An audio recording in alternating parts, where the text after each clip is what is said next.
தேடுதல் வேட்டை என்ற பெயரில் வீரப்பனே யாருன்னு தெரியாத நபர்களை கொண்டு போய் எவ்வளோ சித்திரவதை, எவ்வளோ அடக்குமுறைகள்.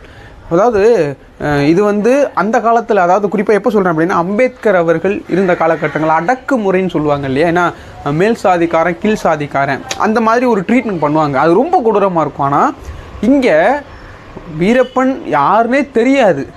மக்கள் முன்னாடி வந்து நின்னாலே வீரப்பன் கூட தெரியாது. ஏன்னா அவங்க வந்து கர்நாடகா போலீஸாக இருப்பாங்க, இல்லை தமிழ்நாடு போலீஸாக இருப்பாங்க. இப்படி நினைக்கக்கூடிய மக்களை இந்த ஏன்னா இதெல்லாம் வந்து யார் யாரும் சொல்லி கேட்டிருக்கோன்னா வீரப்பன் அவர்களுடைய வாயிலிருந்தே வந்துச்சு. நான் போய் நின்னா கூட மக்களுக்கு என்ன யாருன்னே தெரில. ஆனால் அப்பாவி மக்களை கொண்டு போய் இந்த போலீஸ்கார பயிலுவோ அடித்து துன்புறுத்தி என் மக்களை கற்பழிக்கிறானோ, என் தாய்மார்களை கற்பழிக்கிறானோ அப்படின்னு சொல்லி அவரோட வாயிலேயே இந்த டாக்குமெண்ட்ரியில் சொல்லியிருப்பார்.